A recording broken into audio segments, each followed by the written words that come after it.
Dahil sa posibleng peligro, idinulog ng isang ginang ang mga itinatambak na bato at construction material ng isang kumpanya sa likuran ng kanilang bahay sa Quezon City.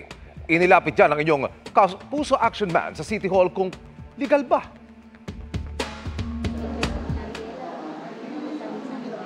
Nakababakala ang sumbong ni Elna sa serbisyong resibo na ginanap kamakailan sa GMA Action Center. Dinudulong ko po ang illegal dumping po sa aming likuran.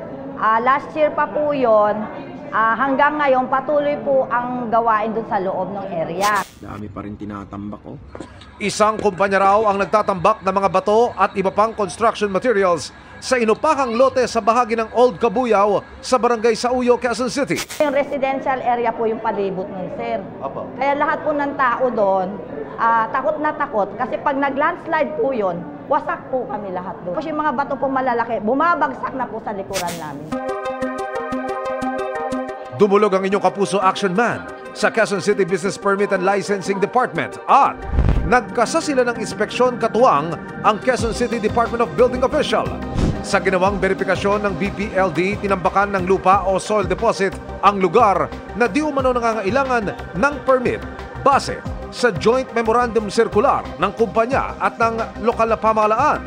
Pero wala umunong permit as lessor ang nagpapaupa sa kanila. Paliwanag ng kumpanyang inirereklamo, kasalukuyan silang may construction project sa Quezon City na isang joint venture sa isang korporasyon sa ibang bansa. Legal daw silang umuupa sa lugar hanggang 8 ng Agosto ngayong taon. Nagsisilbi lang daw itong temporary storage ng materyales mula sa kanilang construction site. Sa ngayon ay naalis na ang kanilang mga materyales sa lugar. Ang naiwang tambak na lupa raw ay pagmamay-ari na ng nagpapaupa. Nakapagpadala na rin ng show cause order ang BPLD sa nagpapaupa hinggil sa kanilang paglabag. In-email at tinawagan namin na nagpapaupa pero wala silang tugon sa amin. Tututukan namin ang kasong ito. Para sa inyong mga sumbong, ipadala nyo lamang sa Kapuso Action Man Facebook page. Dahil sa anumang reklamo, pang-abuso o katuwalian, tiyak may katapat na aksyon sa inyong Kapuso Action Man. Malapit na umunong makumbinsi si Alice Guo na lumantad sa publiko ayon sa kanyang abogado. Nakatutok si Sandra Aguinaldo. Kahapon lang huling nakausap ni Attorney Stephen David ang kanyang kliyente si dismissed Mayor Alice Guo.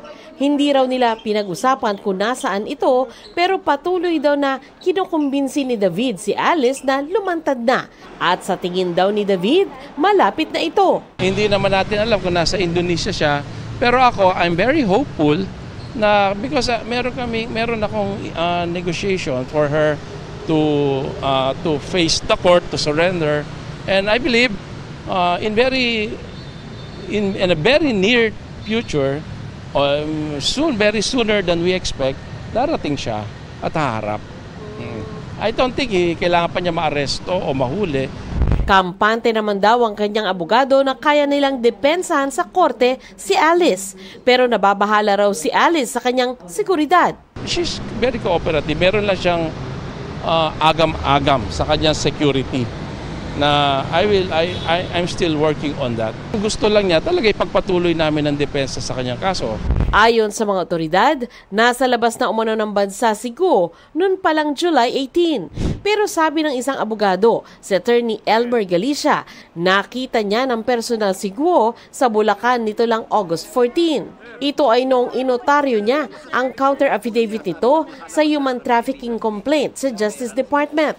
Ayon sa NBI, mananagot siya kung mapapatunayang nagsisinungaling. Pwede sigurong papasok sa perjury. Perjury. Okay. But sa administratively, bilang abogado siya, it may cause his license or suspension kung mapatunayan na nagsisinungaling siya. Ganun po. Hinihingan pa namin ng pahayag si Attorney Galicia. Para sa GMA Integrated News, Sandra Aguinaldo, nakatutok, 24 oras. Gulong-gulo raw ang isip ni sparkle artist Sandra Mulak, kaya ganun daw ang kanyang ikinikilos sa nakunang CCTV footage sa hotel noong umaga matapos ang naranasan umanong sexual abuse. Sa CCTV na inilabas ng NBI, makikita ang pagbalik ni Sandro sa kanyang hotel 6:53 ng umaga noong July 21 pagkagaling niya sa kabilang hotel nang inakusahan niyang 2 GMA independent contractors. Napuna ng NBI na mabilis ang kanyang lakad, tila balisa at parang may bumabagabag sa kanya. Hanggang sa napaupo na lang siya sa isang gilid. Ang kay Sandro, masama raw ang kanyang pakiramdam at napuno daw siya noon ng hiya at takot. Nagsampa na si Sandro ng reklamong sexual assault laban kina Richard Cruz at Jojo Nones. Itinatanggi ng dalawa na meron silang ginawang mali sa batang aktor. Yan po yung time na pumunta ako sa kanila. After po lahat ng nangyari, hindi po ako mapakali. Hilong-hilo po ako. Sobrang sakit po ng katawan ko. Kaya napaupo po ako sa floor. Hindi ko pa po alam kung anong dapat kong gawin. Kung magsusumbong po ba ako sa pulis. Or kung lalapit po ba ako sa pamilya ko. Naunahan na po kasi ako ng hiya at takot. Kaya sinumbong ko po muna sa mga kaibigan ko. Hindi kaya ni Pangulong Bongbong Marcos sa mga lokal na pamahalaan na pangunahan ng information drive para maiwasan ang mga sakit gaya ng dengue at leptospirosis. Binanggit niya ng Pangulo sa pagdalo niya sa Local Governance Summit 2024. Binigyan din niya ang kahalagahan ng pagpapaunawa sa publiko ng kalinisan at tamang pagtatapon ng basura para makaiwas sa mga sakit.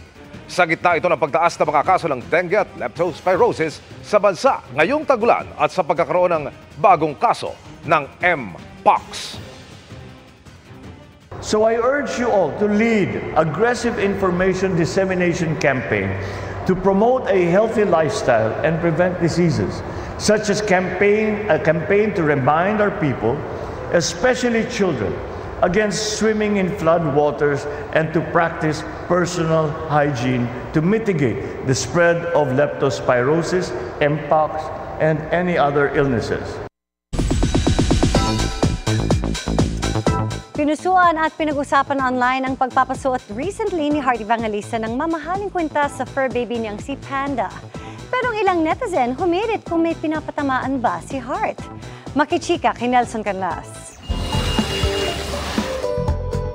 Ang post na ito ni Heart Evangelista kung saan ang kanyang fur baby na si Panda pinasuot niya ng isang necklace na milyon-milyon ang halaga. Umani man ito ng daan-daang libong likes, naging controversial pa rin para sa marami. I'm a very candid person, so I'm very transparent, and honestly, I love my dogs. Anak ko yun eh.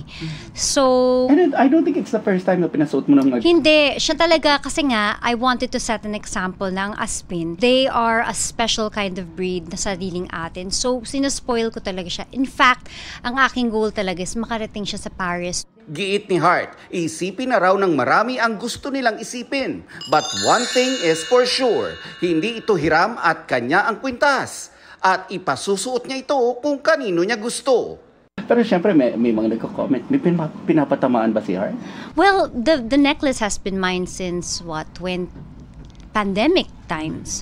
So I honestly don't see anything. I feel like more than anything, it should be an inspiration that, you should treat the people around you the same. They deserve the best. So honestly, I don't really feel like there's anything that I should do and not do, especially I do own the necklace. Out with the old bullied Heart dahil sawa na raw siya na siya na lang parati ang nagpaparaya. Yes, at the end of the day, kailangan naman din, minsan kailangan palaban ka din. Alam ko na rin kung paano, kapag hindi ka masyadong palaban, talagang natatapakan ka. So, I bite now. In a very sweet way, pero masakit. Nelson Canlas, updated sa Showbiz Happenings. Dinarayo pa rin ngayong long weekend ang Tagaytay kahit pa nagdulot ng fog ang kalapit na Bulkang Taal kamakailan.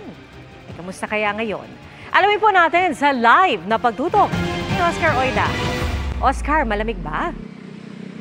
Yes, Pia, sa kabila ng naranasang fog kamakailan na nanggaling ng Bulkang Taal, patuloy ng turismo dito sa Tagaytay. Yun ay kahit pa koonti daw ang dumayo dito ngayong araw.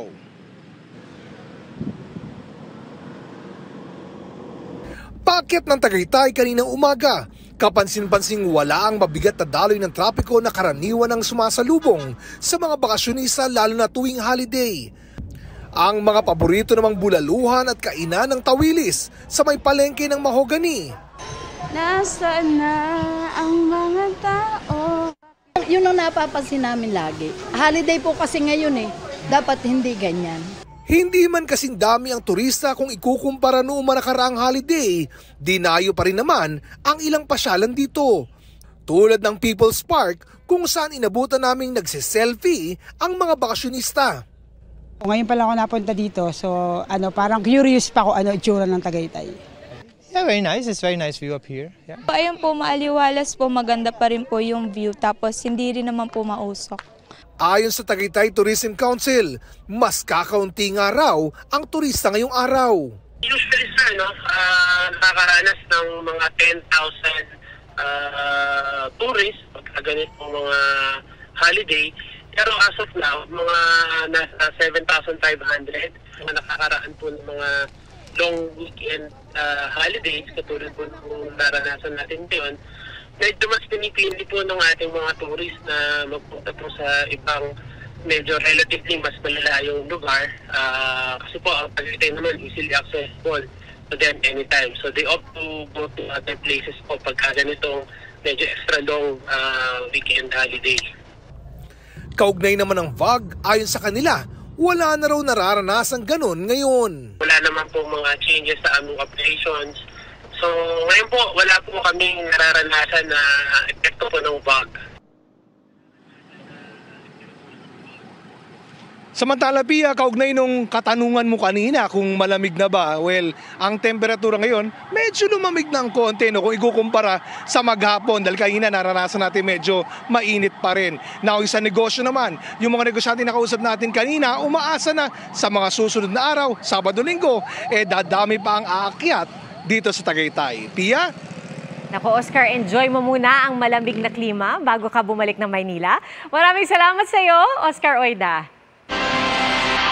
Parehong gustong makuha ng Senado at Kamara ang kustodiya sa negosyanteng si Cassandra Leong na ibinalik dito kasama ng kapatid ni Alice Go na si Sheila. Nakatutok si Darlene Kai.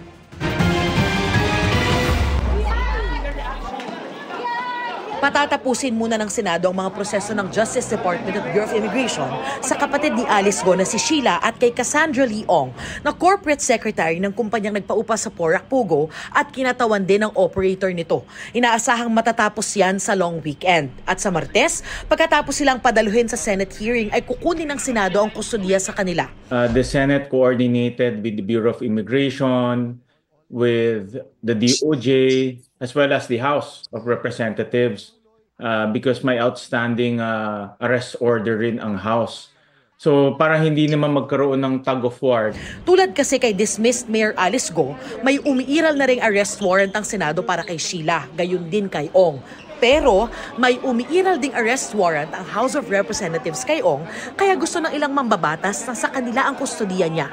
Continuing yung aming investigation, and sometimes we will be conduct twice a week. If somebody asks for her presence at nandun siya, then we can immediately get her to appear on the Quadcom. Pag-uusapan pa ito ng liderato ng Kamara at Justice Department. Gustong malaman ng Senado kung paano nakalabas ang mga Go at si Ong. Obviously may pera yan, may racket talaga yan.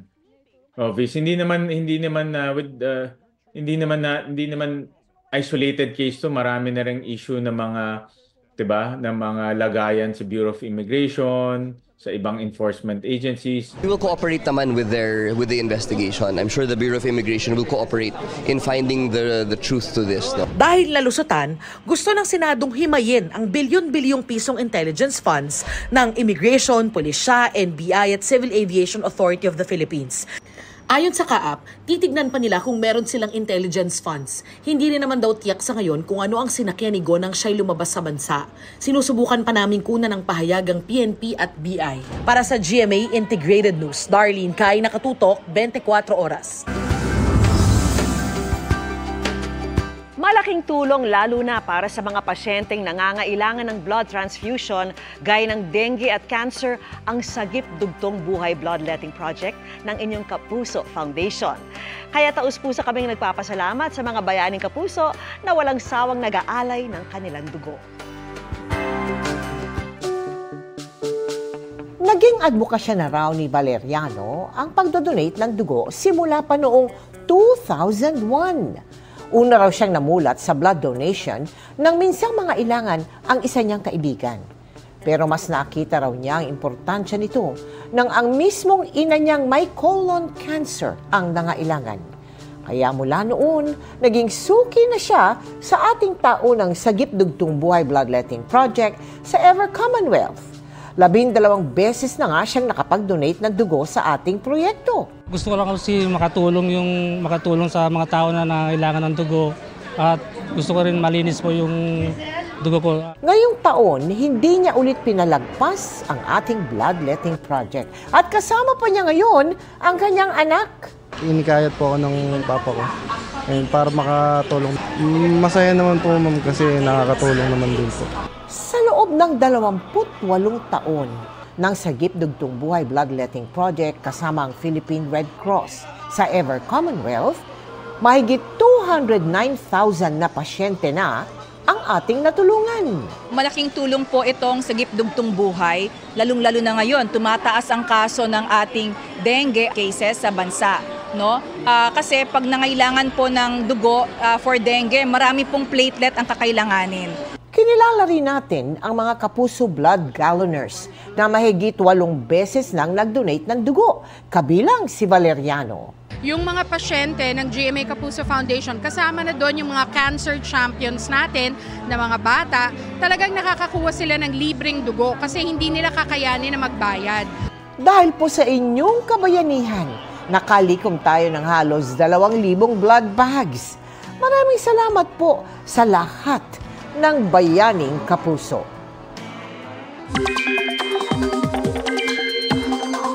Mga kapuso, maganda po sa posibilidad ng pagulan ngayong long weekend, lalo na't muling nagbabalik ang habagat. Patuloy rin minomonitor ang bagyo sa labas ng Philippine Area of Responsibility na lalo pang lumakas. Isa ng severe tropical storm, ang bagyong may international name na Shanshan. Sa ngayon, mabagal ang pagkilos nito, pahilaga o papunta po sa Japan. Sa kilos nito, nanatiling mababa ang tsansa nitong pumasok sa PAR ayon sa Pag-asa. Pero kung magbago at tumbukin ito ang ating bansa, posibleng hanggang sa may kanto lang ito ng PAR. Dahil sa nagbabalik na habagat, asahang uulanin ng malaking bahagi ng bansa sa mga susunod na araw. Base sa datos ng Metro Weather, mataas ang tsansa ng ulan bukas sa Ilocos Region, Central Luzon, Calabarzon, Mimaropa, Bicol Region, Panay Island, Cebu, Samar Provinces at halos buong Mindanao. May malalakas na ulan na posibleng magpabaha kaya doble ingat. Halos ganito rin ang mararanasan sa linggo ng hapon. Magiging mas maulan lang sa mas malaking bahagi ng Luzon at Mindanao. Maging alerto pa rin sa bantalang baha o landslide. Sa Metro Manila, may tsansa rin ng ulan ngayong long weekend. Lalo na sa linggo kung kailan kahit umaga pa lamang posible na ang pag-ulan sa ilang lungsod. May tsansang magpatuloy ang mga pag-ulan sa Lunes, National Heroes Day, lalo sa Southern Luzon at western sections ng Visayas at Mindanao. Ingat, mga kapuso!